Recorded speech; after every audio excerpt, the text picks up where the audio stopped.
Good afternoon, everyone. Hello. And welcome to the 2024 Goldfarb Center Annual Freedom of Expression Symposium. We are so pleased you're here today to watch these amazing students compete in the final presentation phase of our competition. According to the World Economic Forum's Global Risk Report, this year was the first year that misinformation ranked the #1 threat in the short term. So in light of these small challenges we're facing, we decided we would ask the students to slightly narrow the focus and to write about a policy proposal that could potentially combat misinformation in American politics. So not a small task, but they did an exceptional job. The applications and the presentation, or the pieces were amazing. We selected 6 finalists to compete today. You will be hearing from them, you'll be watching them. We really had it was a difficult choice. We had so many great proposals, but we really were excited to bring the 6 teams here today to present. The way this is going to work is we will have, each presenter will come up and present for about 5 minutes, and then the judges will ask questions for about 5 minutes. Once we are done through all the presentations, we will take a short break where the judges will escape to another part of the building and deliberate and come back and announce the top 3 winners. During that time, we have a lovely reception for you all where you can meet each other and talk about the presentations. Before we begin, I of course want to thank our judges, who we would not be able to do this without judges. We're very excited. We have 2 spectacular faculty with us. We have Professor Carrie Levan of the Government Department, and we have Professor Farah Qureshi from the Anthropology Department. So happy that you could take time with us. And we're really excited that we have some folks from off campus who are able to join us. We have Commissioner Ellen Weintraub from the FEC, and we have Ben Weisner from the ACU. So we have a really interesting academic and practitioner panel who are ready and excited and to talk to you about your presentations. So without further ado, and I will be, just so you all know, students, I will be announcing you from there, and so you will know when it's time to get up. So it will be hopefully a little less awkward than when I used to come up in between and jump up and down. So hopefully that'll make it a little less stressful. So I will be over there, and give me a second, and I will go, and then we'll start our first presentation.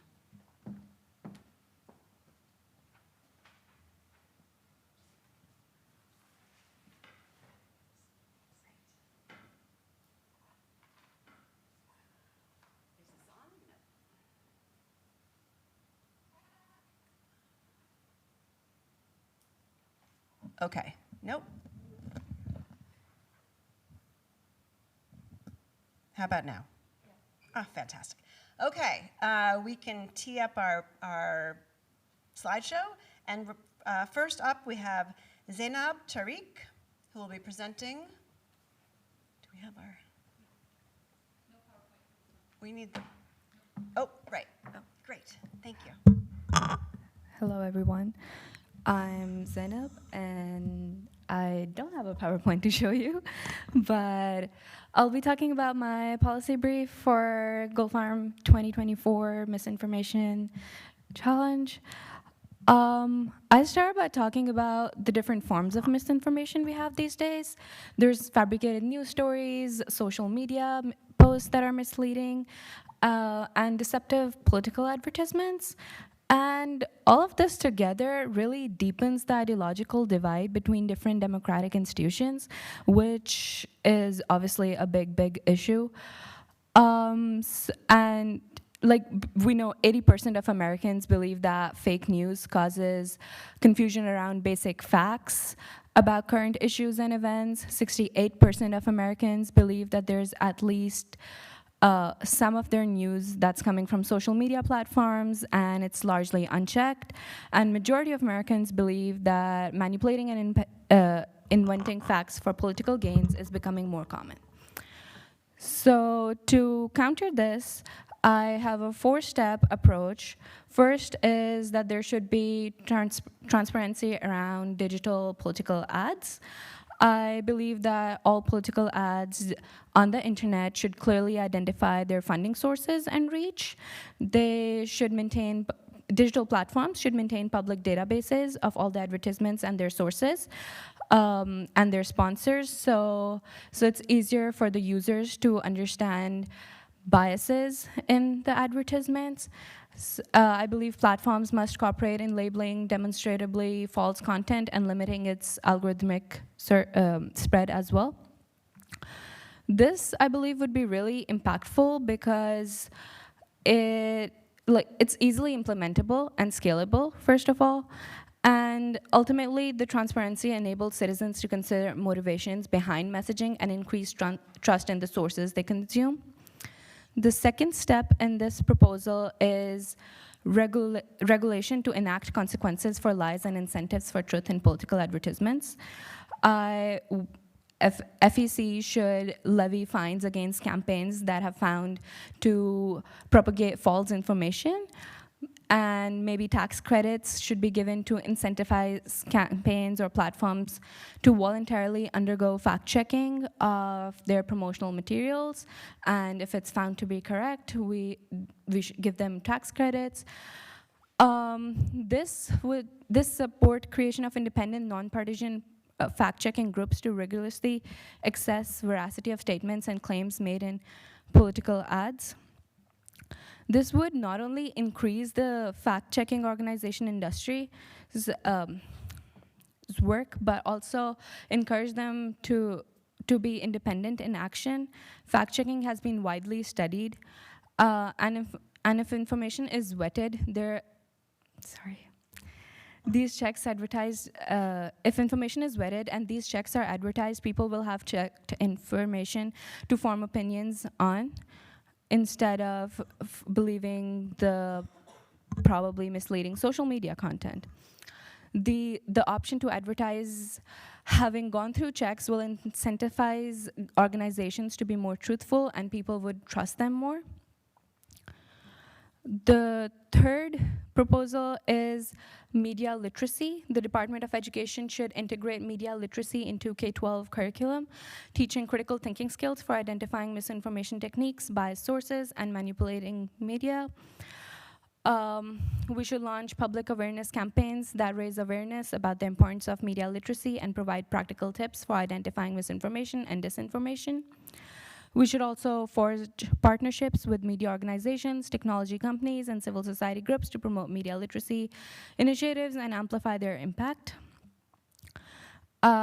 Studies confirm that analytical skills are most effectively developed starting from a young age as part of formal education, and public campaigns are very necessary given how distrustful people are of traditional media sources at this point.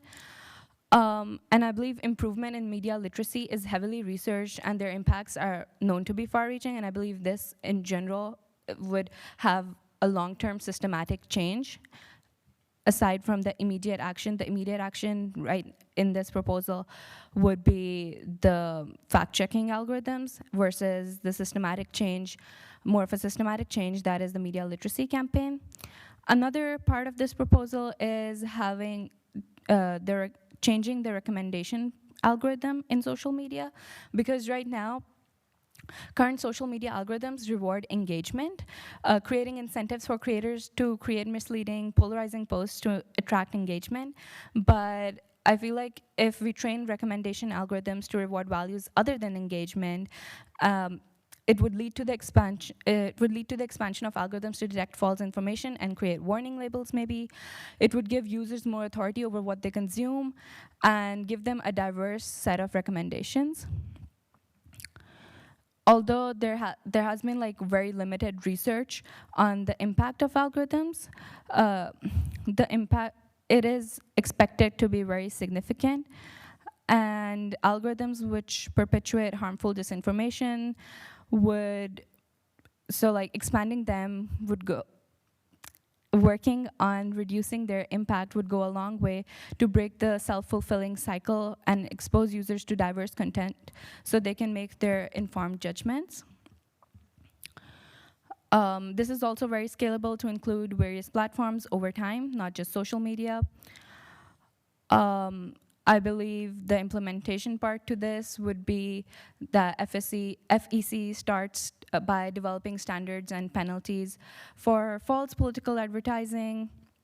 We introduce and build a cross-aisle support for bipartisan congressional bill closing transparency loopholes for online political ads and mandating disclosure rules cooperatively enforced by technology platforms.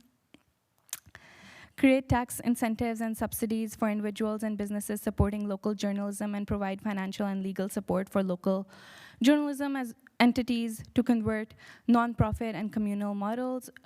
Appropriate $500 million in funding for Department of Education, media literacy programs integrated in K-12 curriculum, as well as public education misinformation awareness campaigns. And then I believe we should collaborate with technology companies to develop transparent and expensive recommendation algorithms to prevent the spread of misinformation. That is it from me. Thank you.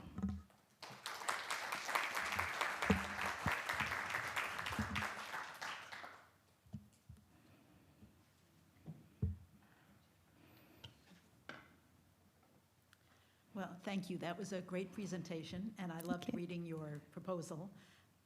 I have to tell you, I know this isn't a law school, but thanks for the idea of giving the FEC more power. Probably unconstitutional for us to penalize false speech. Nobody wants us to be the speech police. However, I do love your idea about bringing more transparency and building cross-aisle support for new congressional measures to do that. And I was wondering if you have any ideas, because I come from Washington where there's not a lot of cross-aisle cooperation going on these days. Any ideas for how to do that? I was thinking more of like collaboration between technology companies and FEC and election boards to have more of like, my misinformation proposal is based mostly on social media and how, because lots of misinformation, I believe, is spread on social media. So collaborating with technology companies and working on the algorithms would help make it, I feel like, a very implementable solution.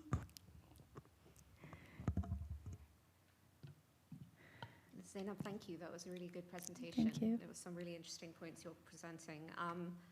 I'm curious about a couple of dimensions, especially considering the disinformation on social media, which,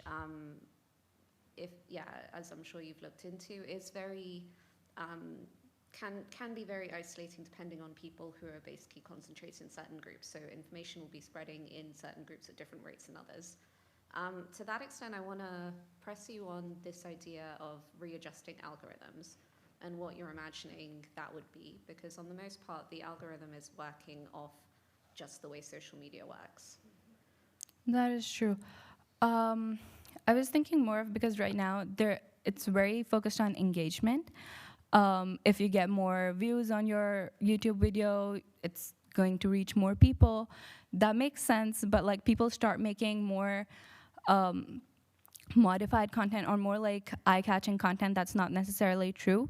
So maybe have other measures aside from engagement that also factor into how these algorithms are going to spread a certain video or a certain social media post, I think is what I was going for. How would you then be able to monitor disinformation through that? Because the incentive now isn't just to get like more views. It's also it ties in with the fact-checking part that I mentioned. It was mostly if there should be algorithms trained on real-world data, there should be databases of fundings and all that. And if it is found that your data has biases or isn't entirely correct, is misleading, it should limit its reach. That's what I was aiming for with algorithms. So I want models and algorithms to be trained on actual factual data about current events. So it can identify misinformation and try to limit its reach instead of spreading it on social media platforms. Thank you. Thank you.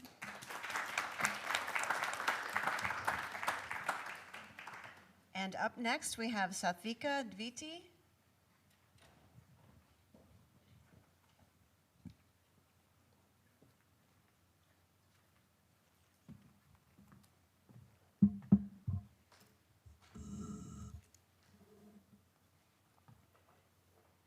Am I good to go? Awesome. Hi, I'm Satvika, and before diving into my policy, I just wanted to tell you a little bit about myself. I don't know about you guys in the audience, but I have this horrible habit of every week, I'm like, you know what? This week, I'm actually going to go to the gym. And every week, it never happens. And this has been happening for a while, right? So when COVID came along, I was like, no, this is my opportunity. Like, I'm going to come out of quarantine a completely different person. And that lasted for about a day. And then I found myself in my bed, curled up, watching any TV that I could find. And so, glued to my screen, like many during the time, I was absorbing every piece of information like an actual human sponge.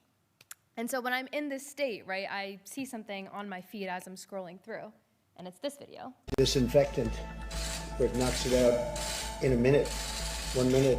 And is there a way we can do something like that by injection inside or almost a cleaning? Because you see it gets on the lungs and it does a tremendous number on the lungs. And so this made me pause for a moment, and I realized that there is actually a web of health misinformation that's woven by our politicians. Not only does this make truth in politics a rare commodity, but it also is a serious threat to public health and safety. And so vaccine misinformation, we know, has led to widespread distrust. And in fact, a study by the Harvard School of Public Health found that 232,000 people of adult unvaccinated COVID deaths could have been prevented with at least a primary series vaccination. And on top of that, studies have found that about daily losses of $50 to $300 million occurred because of the false information in hospitalization costs, deaths, daily losses from work, etc. And so politicizing health misinformation is, simply put, a vicious cycle.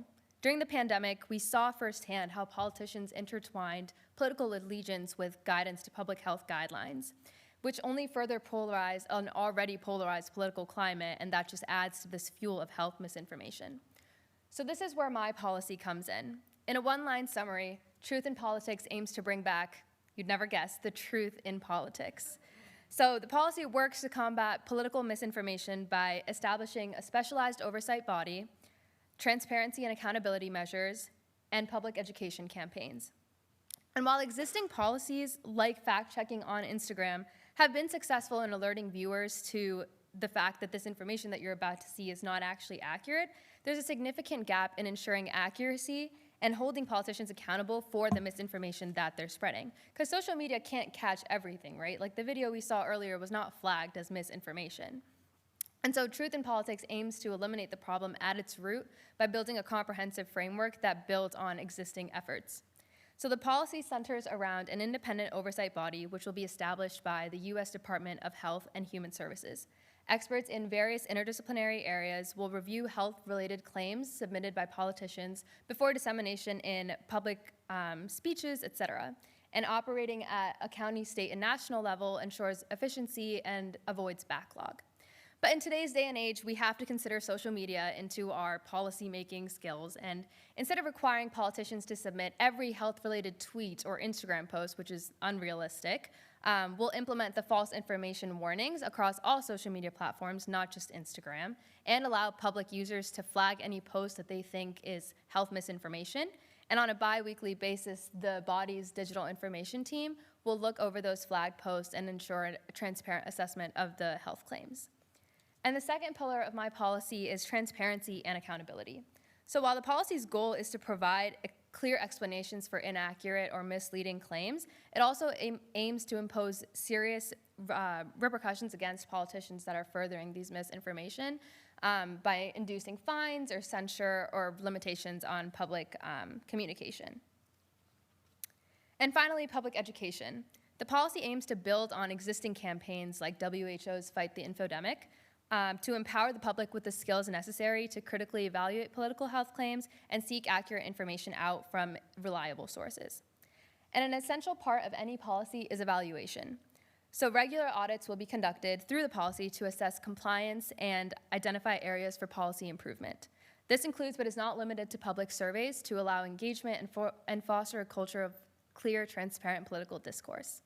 And lastly, of course, while this is all great on paper, the question is, how do we make this happen? Where does the money come from, right? So I propose a three-pronged approach. The first one is government appropriations, so existing budgets that are already dedicated to public health initiatives. And the second one is private sector partnerships, so any collaborations with technology companies or social media companies. And the last one would be the fines that are levied on politicians, but hopefully that goes down to zero with this policy. And so in essence, by focusing on the root of the problem, this proposed policy offers a proactive approach to combating health misinformation in the political realm like no other existing solution.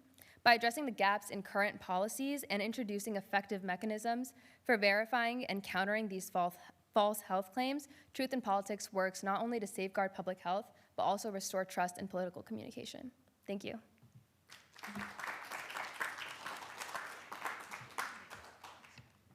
Thank you, Ms. DeViti, for that terrific presentation.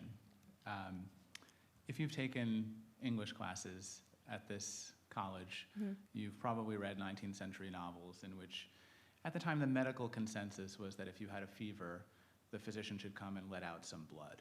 Absolutely. Even early in the COVID pandemic, there were differences of opinion about whether COVID was airborne or was on surfaces, whether masking prevented transmission or didn't. And so the question is, can there really be an effective medical truth panel when developments in science progress through hypothesis, testing, and not usually by top-down fiat? How would you respond to that critique? Yeah, absolutely. I think that's a really important point because there's definitely, even among the scientific community, there's a lot of discrepancy and back and forth. But I think the more important thing is in politics, it's all about rhetoric and how it's being phrased, right? So if politicians are giving a clear divided claim on something, like, no, like we should not mask, like we should not listen to this one expert just because they're part of some political party, that's what we're trying to avoid here. So I think with this policy, what would happen is because there's so many experts from different fields and different people with different kinds of backgrounds, I think the goal would be to give people information and allow them to make their own decisions. Not telling them that you should mask, you shouldn't mask, but more so telling them that masking may prevent this. Does that make sense? Thank you very much. And Yeah. this was really awesome, a really dynamic presentation. Thank you.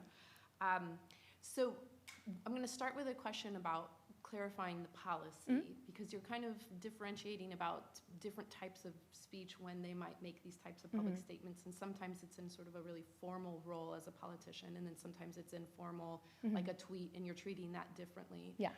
And then there's sort of these realms that are in between. So for example, a politician goes back home and engages in a town hall, and it's really impulsive, and someone asks a question, and maybe they say something unknowingly, spreading misinformation because they don't know the answer, but they don't want to look like they don't know the answer because they want to look like they know the answer, right?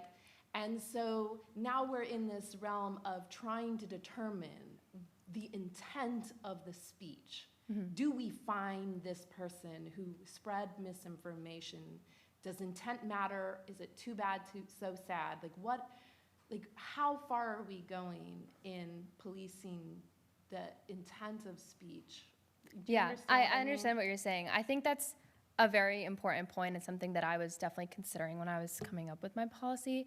I think the goal is to limit it as much as we can, right? I think you're absolutely right in that you can't police everything, and if someone is going around the street saying something, like, you can't, as a community, be like, no, like, this is not it, right? So I think in terms of, like, the example of a politician going to a town hall or something, I think if we can kind of expand the policy even to, like, the social media aspect where they would flag something and that would get reviewed. Like, I think the goal is for the public to, if they're confused about something, to be able to get answers about it. Because I think right now what happens is, even in those kinds of situations, like, they'll say it, and then whatever the politician says is like the end all be all almost, right? But if they're not looking to seek more information, so maybe in a case like that, like, I mean, I'm sure you would have to refine it more, but they could like pose a question or something like that to the independent body, if that makes sense. So who would pose the question? Like the person that's asking that question, or like that, if there's people around in that forum that want more information about it, like I bet we could have like another separate department almost that has the opportunity, like within the social media platform team, that would then say like, oh, this is what we heard in this platform by this politician, like, is this true? So it's not more about like penalizing the politician, more so just about giving the right information to the public. This is a question I really could ask to all of the presenters, but I think much of the demand for misinformation is driven by mistrust of elites. Yeah. And many of the solutions that have been proposed here have given elites more visible power. And I wonder if you've thought through the consequences. How do we persuade the people who already mistrust elites to just listen to what the experts are saying when the experts have not always been right? I think that's a great question, and that's almost why I included like the evaluation piece of the policy. I think if you're able to engage with the public, it kind of divides, or not, lessens that gap a little bit more. So if you have public surveys or you have public forums where the public can come in and say, I think this policy is working in these areas, I don't think it's working in this area, that kind of builds that trust more, and I think it allows, like I said, for a more like transparent political discourse between the government or big elite bodies and the actual public itself. Thank you very Absolutely. much. Thank you.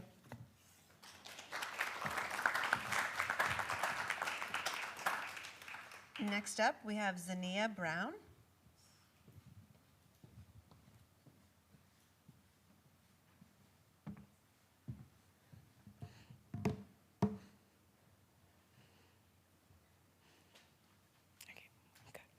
Okay, good day everyone. I'm Zania Brown, a senior majoring in biology with minors in economics and women and gender sexuality studies. My diverse academic background reflects my inclination to understand issues from multiple perspectives.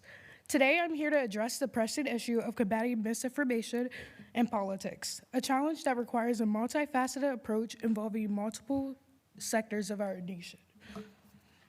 Misinformation poses a significant threat to American democracy, eroding trust in elections and exacerbating societal polarization. It's crucial to differentiate between misinformation, which involves unintentionally incorrect information, and disinformation, which is deliberately misleading. Both must be addressed. As President Joe Biden stated, there is truth and there are lies told for power and for profit, and each of us has a duty and responsibility as citizens, as Americans, and especially as leaders who have pledged to honor our Constitution and protect our nation, to defend the truth and defeat the lies. In a study by Axios with 2,203 participants, researchers found that the majority of Americans expect humans to lose control over AI in the next 25 years. 53% of survey respondents said misinformation spread by AI will impact who wins the next election.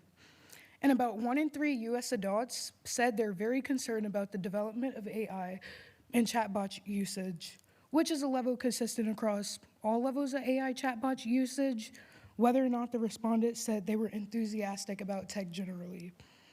Now, why is this troubling? On January 6, 2021, a heavily armed attack on the United States Capitol raised questions about the legitimacy of the 2020 election. Findings from this study suggest that lingering doubt and anger following this attack could fuel further chaos surrounding the first presidential election since this attack. So, who has the responsibility to protect freedom of speech or combat misinformation? A PBS NewsHour poll revealed that Americans largely rely on news media and tech companies as truth keepers. To combat misinformation effectively, my policy brief proposes a comprehensive approach that includes media literacy education, cybersecurity measures, accountability for online platforms, support for local journalism, and promotion of fact-based discourse. Innovative strategies involve actively engaging the private sector, as their success is closely linked to the stability of a democracy.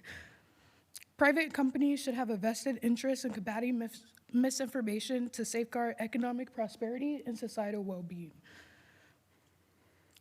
For an effective media literacy education initiative, our educational approach must encourage discussions on sensitive topics and historical events to prevent repeating the past. The Department of Education should allocate resources to provide web-based materials to school districts nationwide. These materials will equip students with critical thinking skills to discern credible sources from propaganda and falsehoods, empowering them to navigate the digital world with discernment and critical thinking. At school, I was taught how to spot propaganda in relation to media through World War II, surrounding the Holocaust and events of such. So we can teach media literacy through our more current media and digital platforms and promote asking questions. Asking questions is a gateway to learning, and it also stimulates critical thinking.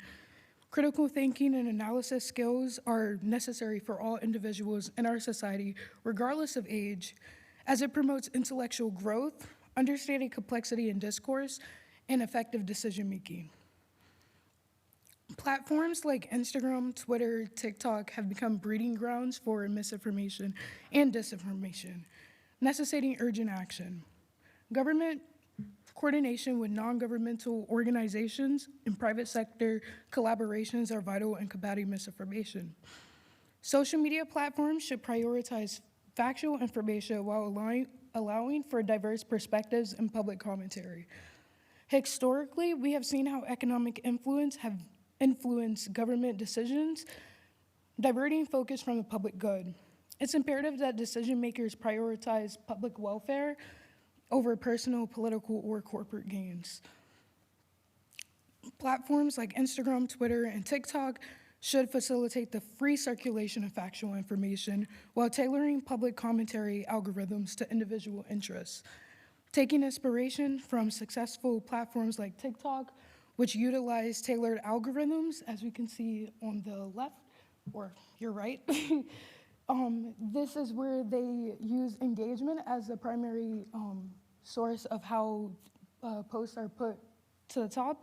I think factual information should have a separate algorithm that freely is shared across the platform. Government funding for local newspapers. Recognizing the vital role of newspapers in promoting civic engagement and accountability, a new federal program should be established to provide funding for newspapers in all 50 state capitals. In 2023, the digital advertising revenue was just over $390 billion US. A small tax on digital advertising revenues could finance this initiative, ensuring sustainable support for grassroots journalism. These newspapers funded by the government should prioritize factual reporting and prioritize the community's well-being. Additionally, writers and journalists should also retain the freedom to publish articles outside of government newspapers, provided they are clearly labeled as opinion pieces or discourse analysis. In closing, I want to emphasize the importance of encouraging freedom of speech. Kimberly Crenshaw and Brian Jones-Brayboy highlight suppressing speech impedes knowledge acquisition and distorts our perception of societal issues. Embracing open discourse is vital for fostering understanding and promoting individual communal progress. Thank you.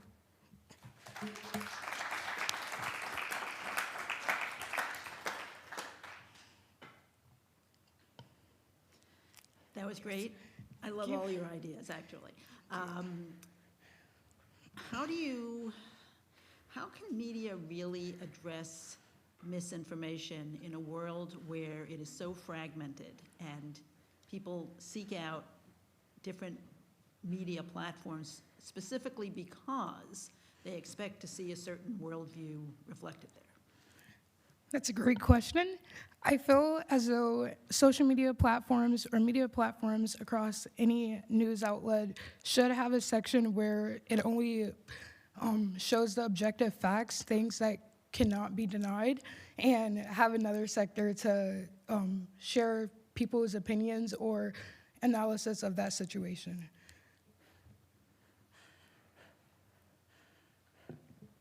Thank you so much. That was a really great presentation, great points. I have a couple of things to ask, but the first one I want to ask actually is if you could ask, if you could give some clarity. You were talking a bit about the idea of how media literacy and media literacy education can help combat the knowledge that people would have of things like misinformation and disinformation being fed. While that's easier to discern and understand in things like the World War, advertising campaigns and propaganda, how can you really count for media literacy to counter AI-generated content? AI-generated content is not necessarily objective because there are private businesses that are also funding it and feeding it, not necessarily in public interest. But if we shift the focus to have incentives for private companies to focus on the public good, that should change and limit the amount of misinformation that is spread. And fact-checking algorithms should also be incorporated within that. So I guess just going back to the put, so how, I mean, AI-generated media and false news that is generally presented looks very convincing. It's very easy for the idea of fake news to circulate, especially in the kind of concentric circles that Commissioner Weintraub was talking about as well. So I guess the question is how might there be a group that would be able to help identify that if you're focusing on education? I would hope that AI-generated information would be labeled as part of the other part of my policy. However, that is something difficult to discern between if it looks exactly like factual data. But if we have factual data in government newspapers that show exactly objective truths, we will be able to discern whether or not what source is this coming from? Is it coming from AI or is it coming from the truthful information that we know we have? And just for the sake of equity, to work with the question that to work with the point that you mentioned before, could you explain a bit more about how an alternate algorithm would work? Yeah, I think sharing the factual information should be shared across anyone's platform. There shouldn't be a way to tailor against seeing any facts on social media. I know TikTok has a separate page where you can sign up to see science-related information, and that content is something separate that is factual. So they have the resources in order to do so. It is just not being used in the way that we should be using them. Thank you. Next up, we have Louis Weiner and Eric Holm.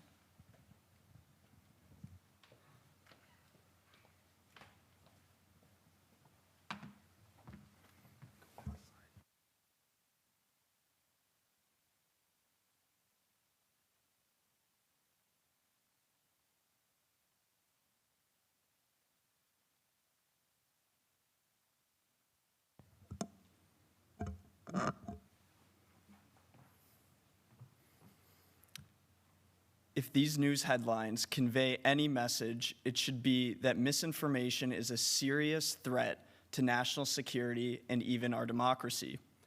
Everyone seems to be talking about it, and clearly it's always in the news. But it doesn't seem like any proposed solutions are addressing the core cause of how misinformation is spreading. Since misinformation is the unintentional spread of false information, we believe it's essential to address how everyday people, just like you and me, end up incidentally contributing to the spread of such falsehoods. For us, this issue is all about data. My name's Louis Weiner, and together with my colleague Eric Holm, we're excited to introduce to you our solution for combating the spread of misinformation, the Digital Accountability and Transparency Act, also known as DATA. This is a new and unique piece of government legislation that would regulate the acquisition and utilization of user data by social media and tech companies for the specific purpose of preventing the spread of misinformation.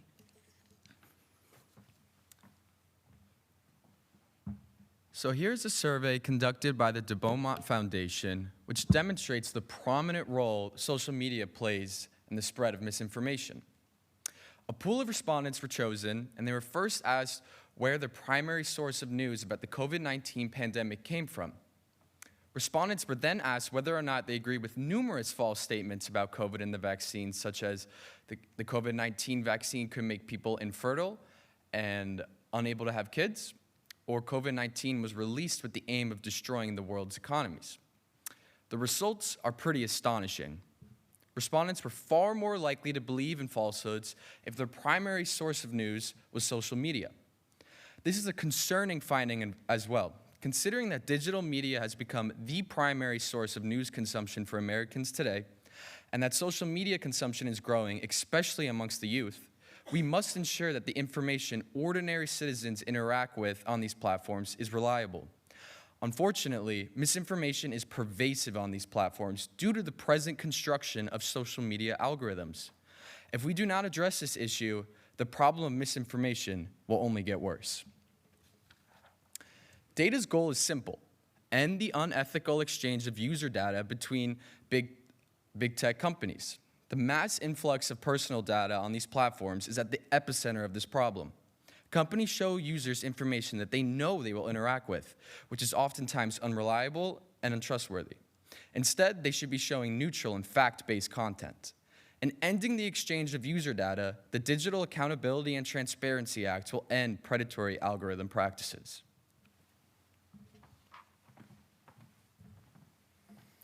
The social media algorithms are at the heart of how misinformation spreads so quickly. The algorithm is designed to put the attention of the user above all else, even if that means feeding them misinformation. As you can see in the image above, the algorithms not only target users that view certain content, but also target those users who are most likely to interact with content through sharing, liking, and commenting. Once the algorithm targets these users, they enter the perpetuating cycle shown here, and are therefore more likely to believe and spread misinformation themselves. This is the foundation of social media's role in spreading misinformation. If a user shares fake news, they are then shown more and more falsehoods to capture their attention and spread to the rest of the world. One aspect of the algorithms that makes them hyper-effective at what they do is their ability to target users based on their data. Tech companies can collect information based on every click, tap, and scroll and formulate a user profile, allowing these companies to cater marketing schemes, content suggestions, and unsolicited posts to each individual. But tech giants don't just collect their own data. They participate in data brokering, a $200 billion industry where companies sell and exchange data in order to pinpoint their user profiles on each and every platform. What we get as a result is social media platforms that know their users' every move, their likes and dislikes, and most importantly, what content fires them up so much that they're willing to share with their followers. For many people, this content is misinformative posts that they may not initially understand are harmful and spreading quickly across social media apps. Just the other day, when preparing for this event, Eric opened Instagram on his phone and promptly received an advertisement from a law firm that is searching for clients to represent in a class action lawsuit against the Wall Street Journal, who allegedly violated data privacy laws. It happened that quickly. 1 second, we're on our computers researching data privacy, and the next second, we're receiving highly targeted advertisements.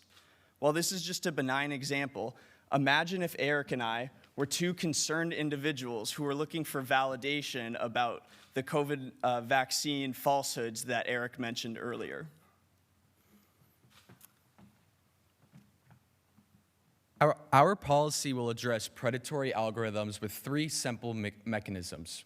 First, it will protect users by preventing data brokering across companies. Second, it will only allow for vertical collection of data that is within a single company if companies explicitly inform users how their data is being used and the users consent to it. Lastly, it will outlaw price discrimination if users choose to opt out of data collection. This will force big tech companies to adapt their algorithms and change their business models so that they are not merely for users' attention. Importantly, data will be an effective piece of legislation. It is impactful because it addresses the source of where misinformation is spread, and hence it gets at the roots. It accounts for the changing media landscape towards digital devices and social media, meaning that this is a forward-thinking piece of legislation. In addition, with the growing use of artificial intelligence, it is paramount that we protect people's privacy rights so that AI cannot exploit their personal information and further distort users' worldviews. Data is also realistic. The chart on the right here shows that the vast majority of the public want more data protection than what is currently implemented. Furthermore, recent pieces of legislation about data privacy have garnered bipartisan support in Congress. Any effective proposal must account for these factors, considering the difficulty in passing any type of legislation in Congress today. Overall, Congress must come to terms with the fact that social media platforms are not merely a source of entertainment anymore. They're a source of news. Numerous reports have shown that social media was the dominant spreader of lies and falsehoods about the 2020 election and the COVID-19 pandemic. As we all know, the results of these events were pretty severe. The Digital Accountability and Transparency Act will combat social media misinformation before the next pandemic, the next election, or any other unforeseen event. Thank you.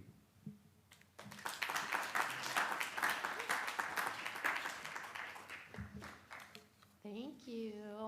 This was really great. I really love this proposal. So I have two questions that I'm going to ask back to back because I think they're kind of related. So one, let's say we get this passed. How worried are you that everyone's just going to opt in, right? So like the way that when we start on Twitter or Facebook and you have a terms of use and it's a big long page of teeny tiny writing and it's legalese and no one reads it and we just click the box and we say, I want to be on Twitter or I want to be on Facebook or I want to be on Instagram. So do you think people are just going to all opt in which case data doesn't work, right? If people are opting in, then data doesn't work. So that's the first question. And then the second question is, if I opt out, maybe I don't like social media at all anymore, right? Because like the reason I like it is because it gives me all the stuff I like. And the reason it gives me all the stuff I like is because of the algorithm. Like it just yummy. It like gives me the ads I want. Like it knows what I want to buy before I even know that thing exists. And it's so good, right? And so like, and I'll give you a personal example. So everyone's leaving Twitter and then academics are all going to Blue Sky. So I went to Blue Sky to like see all the academics, but Blue Sky doesn't do a lot of this data stuff because it's supposed to be like the good alternative. And it's kind of awful. I don't like being on Blue Sky because of it. I don't ever go on it. I'm still on Twitter, you know. So like those are my two questions. Do we think then like social media just doesn't work then if we don't have the algorithm that feeds us all the lovely things that make our brain happy? And do we also think that people aren't going to read the opt-in and they're just, or the opt-out, and they're just going to check that box because they want in? Thank you for those questions. I think we definitely looked into, I'll address the consent first. In Europe, they have actually kind of a great model where almost anytime you go on a search engine, you get a very clear message where, do you consent to the cookies or, whatever tracking. And there are ways, I think, in a more detailed policy proposal, we would be able to sketch out how to regulate those messages that pop up. And then after that, I mean, maybe making a maximum time period before another consent has to come up, a 6-month consent or every year or so. And then as far as the nature of social media being revolving around this data, I think one of the great things about our policy is it kind of finds a balance because we are allowing companies to still do their own vertical data collection. And so if people are opting in, then they will still have the chance to have a catered platform to them. But where we really see the severe issue is when these companies are able to cross-tabulate data. So if you're on social media and you like seeing certain sports teams, you like seeing certain news or cooking videos or whatever, you'll get that. But as soon as they buy data from Google, who now knows your every search, your location at times, well, now they're getting very specific on what you like, and that's where it can exacerbate a lot. Yes, and to follow up on that, I really think if people knew the extent of which their data is being used and what it is being used for and how it is being used, if that message was conveyed to them very clearly, say a 6-month time period, as people garnered more awareness about this, I don't find it very feasible that not a sizable portion of people will be like, I'm not opting into this. But thank you for the question. Good question.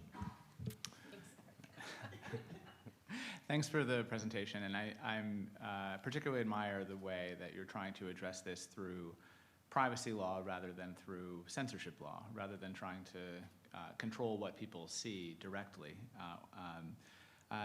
Having said that, I think there are all kinds of entities that use the market for data for reasons other than misinformation. The Barack Obama campaign in 2012 really wanted to know what kind of breakfast cereal people bought so that they could be more efficient in their ad targeting. And they were able to associate certain kinds of organic breakfast cereals with likely Obama voters so that it would cost them less in their targeted ad campaigns. Organizations like the ACLU, small publications that are looking for readers, exchange data about people in order to spread their political messages and not misinformation. So is that a concern of yours, or is that just a cost that we have to accept, that some of the good uses will be reduced in order to prevent all of the bad uses? That's a good point, and it certainly is a cost with this piece of legislation, but I think recent events have really demonstrated how dangerous misinformation is, and this is of paramount national security concern. I mean, the events of January 6th, they speak for themselves, and unfortunately, yeah, there will be some losses with this, but we're simply just trying to change the incentive structure for social media companies right now. And they'll still have access to data and all that stuff, but we're really just trying to eliminate unethical and bad behavior on these platforms. And along with that, I think there's definitely room to be able to target what these data exchanges and buyouts are being used for. And so if we're able to regulate and separate different motives from companies, then I definitely see some room where you can cater the policy towards preventing predatory algorithms and still allowing for companies to do the things that you were mentioning. Thank you. Thank you.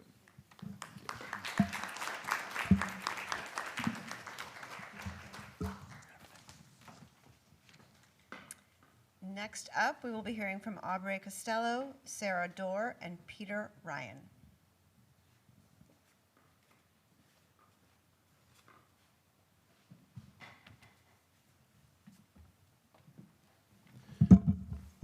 Okay, good afternoon, and thank you guys for coming to listen. So, the United States is currently undergoing a pervasive crisis surrounding a lack of information transparency, and those at fault must be held accountable. Through the usage of artificial intelligence, our action proposal will rebuild the pillars of public conviction in climate science and help to tackle the climate emergency. With global temperatures predicted to rise 2.7 degrees Fahrenheit, coastlines expected to rise by 1 foot, and more plastic to be in the ocean than fish, all by 2050, the climate crisis is a public health emergency that must be addressed. However, in the United States political arena, climate change has manifested into a contentious topic, with partisan debates on how to address the crisis. As seen through the first 3 steps, as a result of the issue's partisan nature, misinformation surrounding the climate crisis has flooded the internet, perpetuating notions of anti-science rhetoric, government mistrust, and social inequities, all while fueling a public information crisis. The denial of science is an especially dangerous game to play as it challenges fact, not fiction, and threatens the very basis of our society. As seen in the latter steps, this misinformation in turn has been picked up by right-wing organizations, fossil fuel companies, and disseminated into the minds of millions of Americans. The spread of misinformation working to mitigate climate action presents a threat to public health and safety because as more Americans deny climate science, the crisis is destined to worsen. In doing so, America's greatest public information crisis will worsen, pillars of society's scientific trust will be dismantled, cycles of poverty will be fueled, and systemic racial injustices will persist. Thus, we propose the creation of an artificial intelligence tool which will work to restore the dissemination of scientific information on social media through contextualizing content as categorically fact or misinformation. The AI will not regulate or censor information, but rather it will enhance the content that users are consuming. Regardless of wealth, education, or location, climate change will affect all individuals. You can't simply buy your way out of climate change. A major threat to action has been the rise of misinformation. Misinformation is defined as incorrect or misleading information, and what makes it particularly dangerous for public safety is it is often substituted for scientific information with a basis in fact. Integrative technologies are one of the few ways that we can take definitive action on the contextualization of content consumption. In pursuing an AI tool, we will be using modern technology to adapt to a problem that is constantly evolving. It is the best method that we can use to keep up with information trends and better inform the public. After all, the only way to fight misinformation is with scientific reasoning.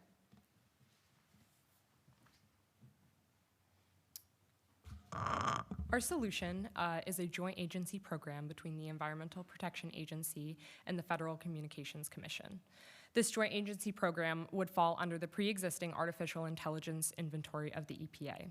This project would be centered around training an AI model to detect climate change misinformation in US public content. The AI model will have access to a database relevant peer-reviewed scientific information approved by the EPA that it will use to access the accuracy of posts. Climate content the AI model processes will be flagged with a ranking of extreme misinformation, missing context, or truth. However, the content will not be blocked by the EPA no matter its ranking, thus leaving autonomy for private media companies to self-determine content. All processed climate-related content will have varying political and ideological perspectives offered in explaining the rationale behind the ranking. If consumers disagree with the AI model's ranking or feel it indicates bias, they can report the flagging as inaccurate. The precedent to our solution includes Executive Order 13960, which is promoting the use of trustworthy artificial intelligence in the federal government alongside the EPA's pre-existing artificial intelligence inventory, which already has models around median chemical intake for US populations, as well as categorizing their records and enforcement targeting. The proposed joint agency program would work with a team of client scientists and AI engineers to train an AI model to detect climate change misinformation. Once established, the AI tool would enhance public content through flagging extreme misinformation and reporting the source to the EPA. The AI model would then produce recommendations for how the content should be flagged with a score and further contextualized through nonpartisan sources on the rationale for this ranking. This proposed AI model would help directly fight against issues of climate injustice and the denial of climate science at a direct level, starting with content consumers. Thank you.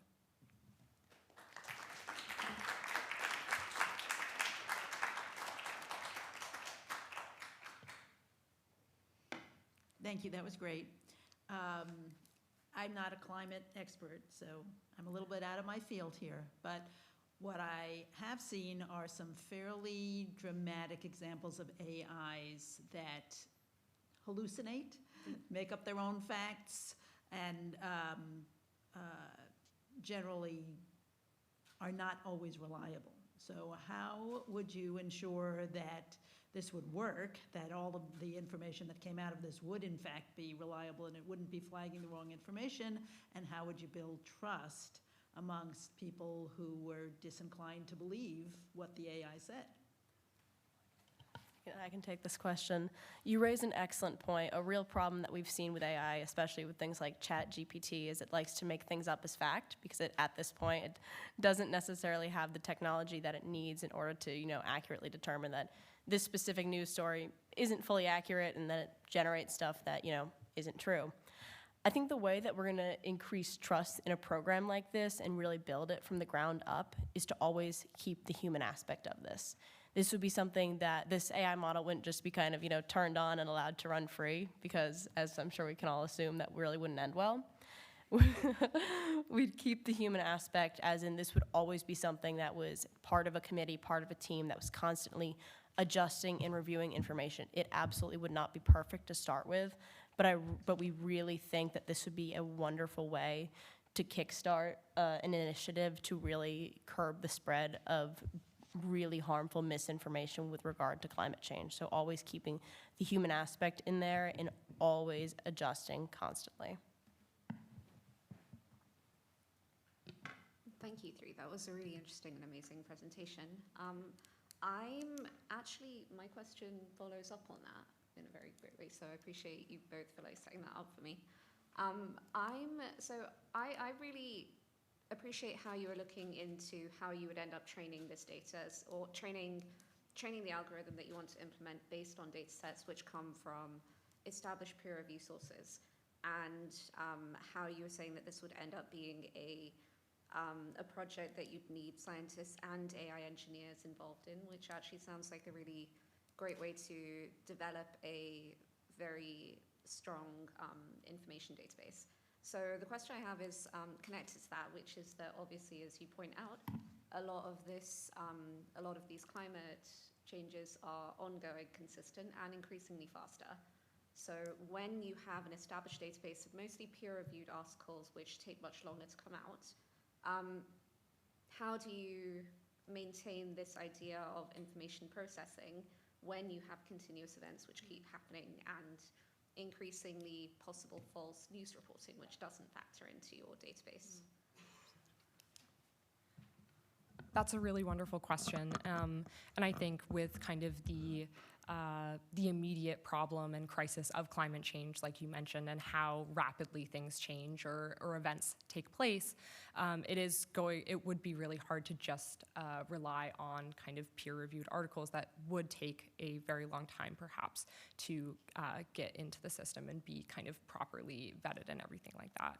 And I think the kind of establishment of an additional task force or team within this program to go through climate data and climate change kind of news and everything like that would be perhaps a way to help speed up the process of finding information and making sure that the information that the AI model is, kind of referencing to compare other media sources would be probably the best first solution in terms of that immediate problem. Thank you.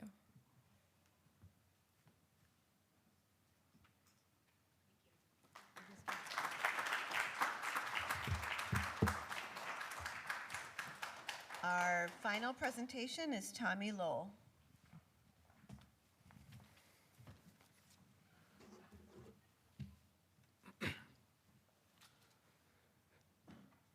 It's no secret that misinformation is causing high levels of distrust.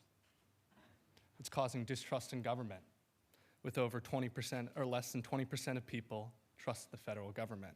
It's also making our politics more toxic, with over 60% of people saying they think the opposing party is literally immoral. The longer we wait to address this issue, the less faith people will have in the solutions. So the time to act is now.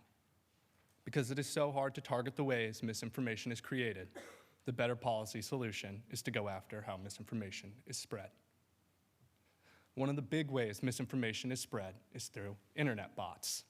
Bots are a software application that run automated tasks, usually with the intent to imitate human activity on a large scale.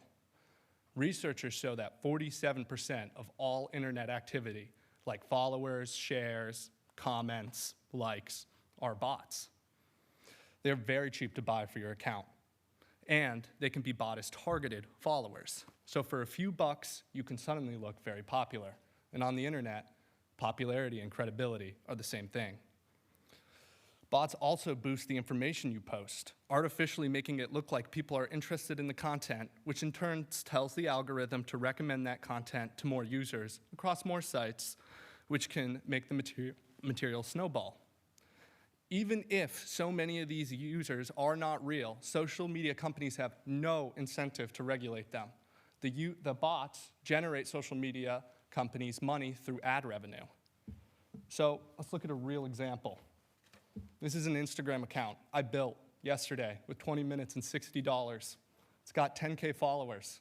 That post that I posted last night, it's a misinformation post. Nice picture of a dog and a man. Pretty much says that dog owners are now smarter than cat owners, contrary to popular belief. Got almost 1,000 views, less than 24 hours. Part of the reason is you can get targeted followers when you buy these followers, which pretty much means that you can replicate someone else's pattern of liking, like Republicans or women or minority communities or really anything. The list was very long. So if this is clearly a problem, why can't the government just, step in and directly regulate it? Well, it's because it's a highly politicized issue.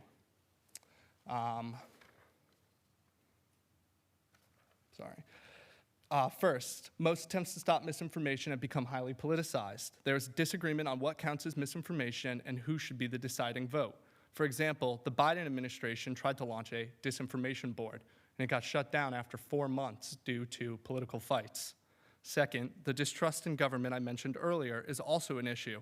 Currently, there is a big fight going on how both Trump and Biden handled misinformation dealing with COVID-19. Third, Americans hold the First Amendment very highly and are wary when anything tends to infringe upon it. Most recently, the Biden administration just lost a big Supreme Court case over First Amendment overreach. So, it's difficult to stop the sources of misinformation. There will always be bad actors who purposely try to spread misinformation to weaken the United States. So if we can't stop the source, then we have to target the spread. Currently, Biden has a plan to use an army of folks to manually battle the misinformation, and he is taking strict legal action against defamation deepfake AIs. While this is a good start, my policy aims to build off this using the carrot and the stick. So let's start with the stick. We have to convince these self-interested companies to remove the bots. So we can ask them, but they're probably going to say no. So that's when we have to go and update Section 231A of the Communications Decency Act, making it easier for the government and users to sue social media companies for harm caused by bots on their platform. The threat of lawsuit should motivate companies to act in their own self-interest and crack down on the bots. Let's be realistic about this, though. It's going to be hard to pass this legislation, given the amount of money that tech companies spend lobbying. But if you saw the last couple social media hearings in Congress, you know there was a lot of bipartisan support for a crackdown. So now we have the open-sourced carrot. This involves giving incentives to all social platforms to create open-source fact-checkers similar to Community Notes. These programs will allow users with credible sources to add fact-checking notes to a post. If enough people from both sides of the aisle agree, then a note can be added to a post. And if you can see here, I have 2 examples. The first one not only addresses that the source used for the post is outdated, it also calls out the dog whistle in the term "the thing." In the second post over here, you can see a less politicized, just GTA post, but you can see that it calls out AI, which Community Notes has been frequently praised as good as addressing AI. And it also lets the user know that this is a spreader or a user who consistently posts misinformation. So once we set that up, then we can ask pretty much Biden's army of folks who are manually sweeping the internet to start filling it out and cracking down on it. We can assign agents to their specialty fields, so someone from the EPA can look and fact-check stuff on climate misinformation. And so how can we convince the companies to do this? Well, we can start offering them tax credits or grants, Pell Grants, or research grants to incentivize the creation of the option. So it's not morning in the social media world. Things are dark, they're getting darker, but it can be. We have majority support. 95% of Americans think misinformation is a big problem. We are seeing social media companies being held more accountable for their action, such as Zuckerberg apologizing to families over harm caused on his platform. And we have seen social media companies begin to work with the government, such as TikTok and the Texas Project, to protect national security and private information. So is it morning in the social media world? No. But as long as we have the First Amendment and people like me and people like you can come on a platform like this and talk about it and push forward their own ideas, then there is space to fight and fix it. Thank you.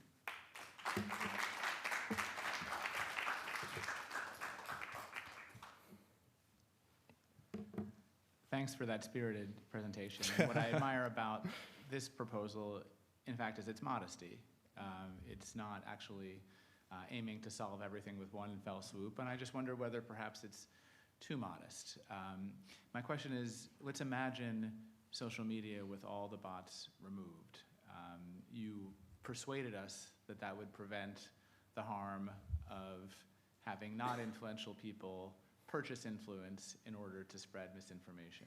But it probably wouldn't cut in too much to mass follower celebrity purveyors of misinformation.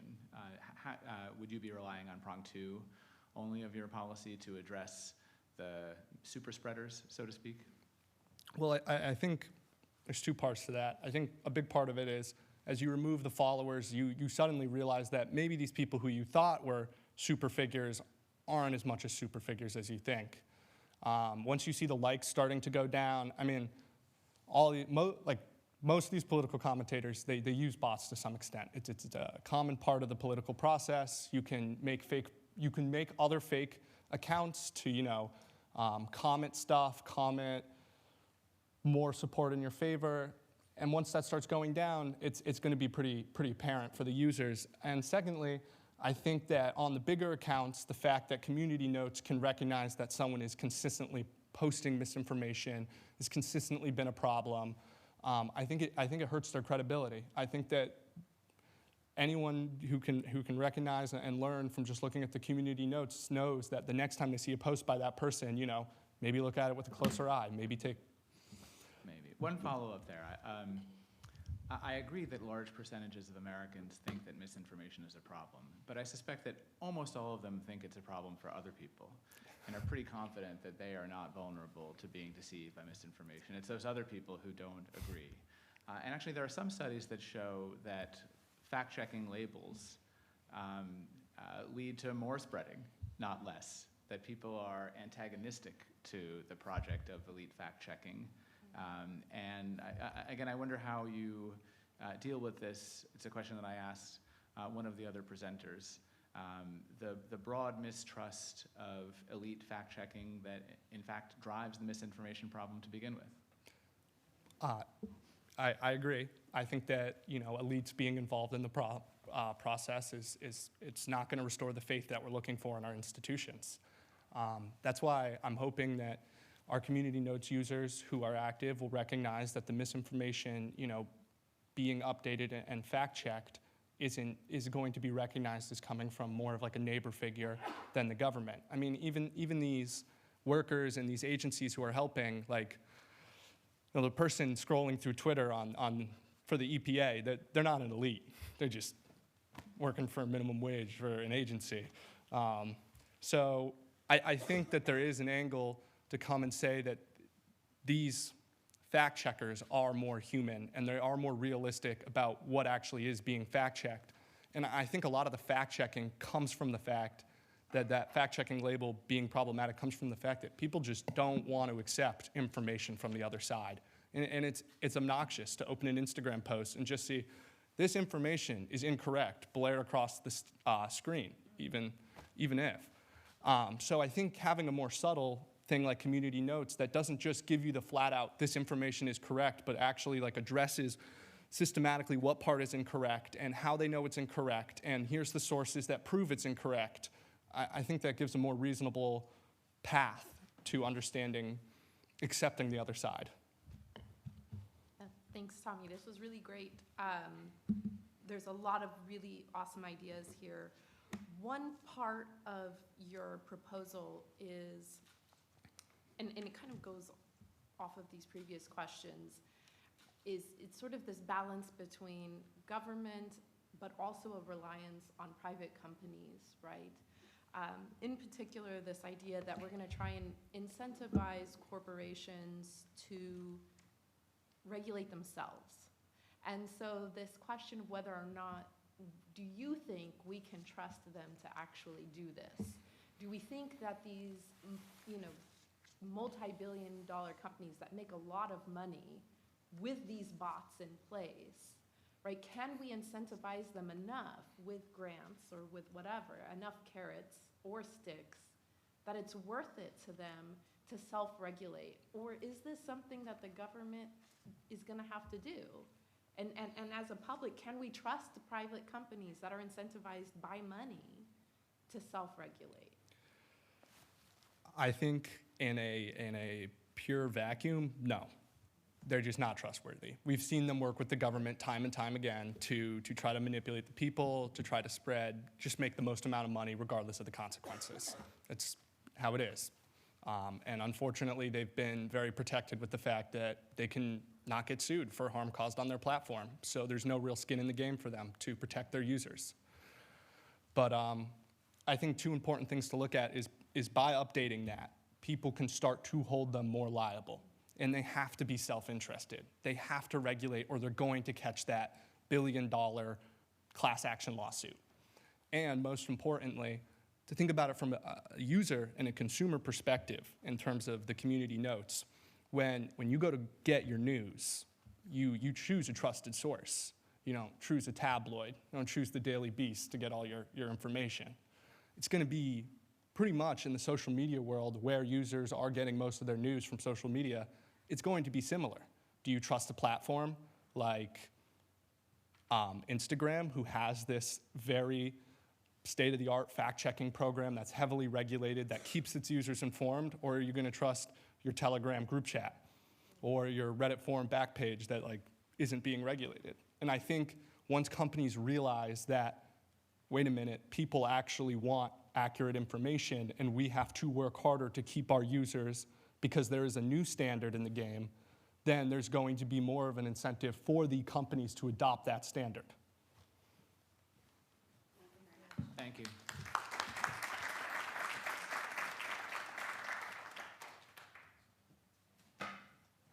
So that will wrap up our presentation. Spectacular job. Panelists, judges, thank you. Spectacular job. We're going to take a little break. And for those watching online, we will be back in about 10, 15 minutes. And if I could just, I want a quick shout out to Erica Buswell, who's here, our associate director, who's a huge part of making this all happen. Not to mention our amazing tech folks. We've got Monmouth doing all the work here, and we had our other folks. Well, I don't know where Ian and Arlene went, but they were here making sure this all wrapped up. So thank you to everyone.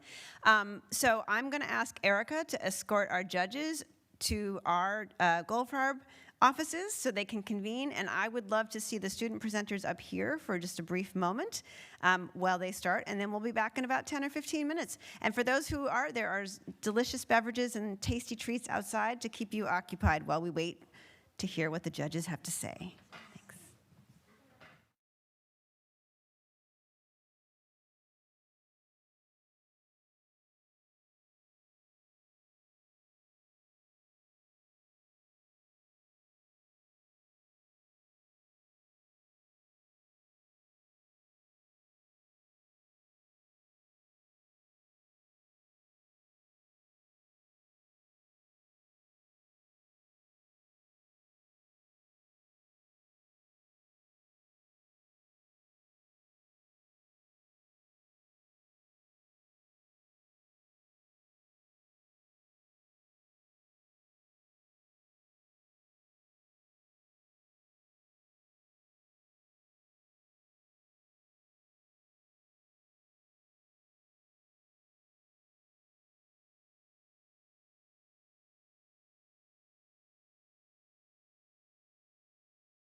right, well, welcome back, everybody. In a moment, I'm going to invite the judges up to the stage. I want to say that, as you could tell, it took a while, and that's because these were exceptionally good presentations, all worthy of enormous recognition and accolades and rewards. And so, literally, I think if I hadn't stopped them, we would have been here till 6:30 as they discussed at length the proposals, the ideas, the subtlety of the different ways that you approach your ideas. So congratulations. That was an impressive, you've got them thinking and agitating and wondering about what's coming next. So congratulations. So what I'm going to, and for those of you who don't know, our 6 finalists have all been they've been selected as winners. They will all receive a cash prize, thanks to our founder, Bill Goldfarb, who is very excited to promote this really important forum for our students. So I'm going to first have the commissioner come up and just talk a little bit about generally her overview, and then we're going to have each of them come up to award the 3rd, 2nd, and 1st place.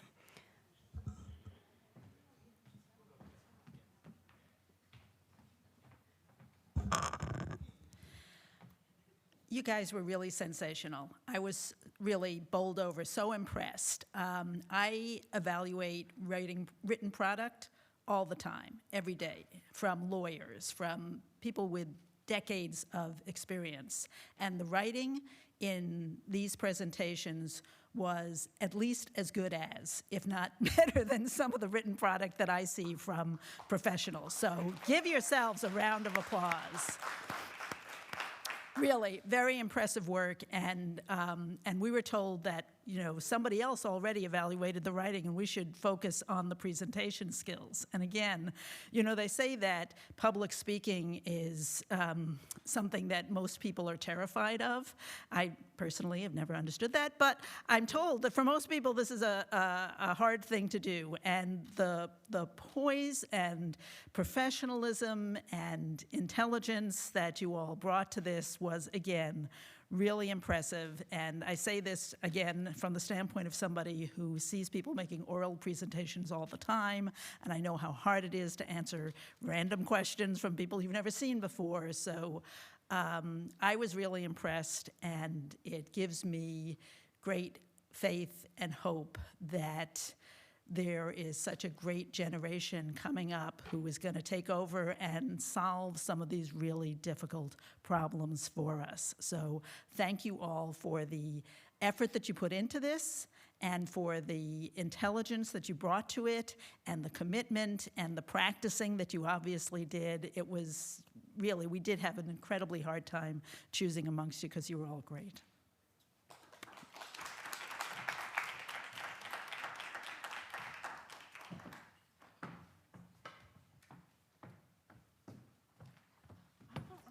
We're all coming up together, right? Teamwork. We said we were all a little timid. We never talk in front of people. I'm just teasing. We teach all the time. So I'm Carrie Levan. I'm one of the judges, and I get to announce our 3rd place winners. And it's plural because we just couldn't decide, because you guys were all so fabulous. And I guess it was a really long deliberation, which I think is funny because academics know that it takes forever for us to make any decisions. So that felt really fast. So the 2 3rd place presentations were both phenomenal public speakers. Came up here very confident, were able to sort of frame the problem that they were trying to solve, suggest a solution, and then were really great at answering the questions that were posed sort of on the spot, showing expertise, showing interest. And for those reasons, we were unable to decide on just one. And so the 2 winners are Sadvika Davidi and also Louis Wiener and Eric Holm. So yay! I don't know, do they come up? Come up, come up. Oh, pictures. Oh my. Oh goodness. Okay. With us. With us? Yes. Oh, Lord have mercy. Okay. All right. Yay. Come on, winner. Oh, right here. Okay. Okay. Oh, jeez. Okay, like prom? Like, like.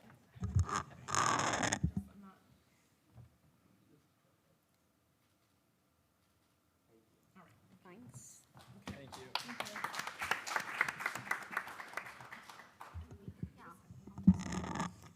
I have the privilege of announcing the second place winner. And yeah, I can't say much else aside from what Carrie's mentioned. This was a speaker who was very clear, very precise, very detailed, and had really brilliant points, but also defended them in really excellent content. Yeah, so second place is Zania Brown.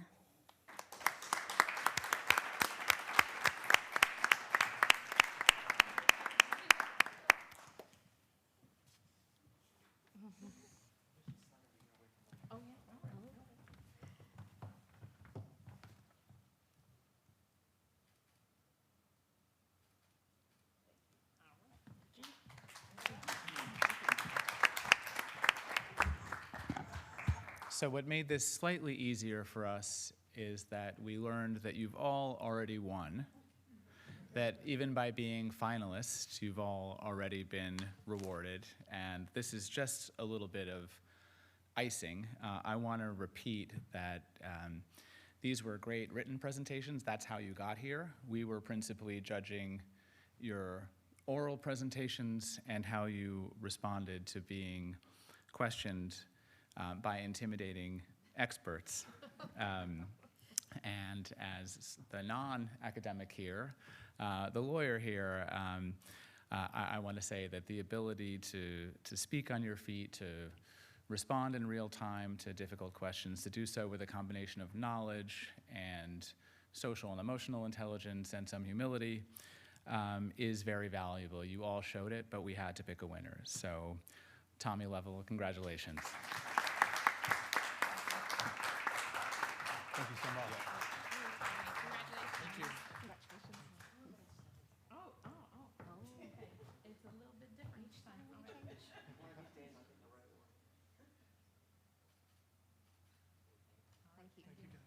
Thank you, Tommy. Good job.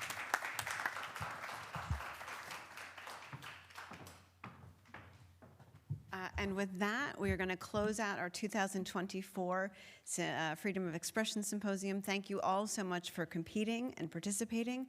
And again, I hope that we will be compiling all of your work so that in a journal form, so that we hope that both this video and the written product will be part of your portfolio as you leave Colby. You are exceptionally talented students, and we're very grateful that you came and joined us. So congratulations, and please stay for a little bit of the more, although you may have already had time to eat, but if you want to meet and visit with your judges.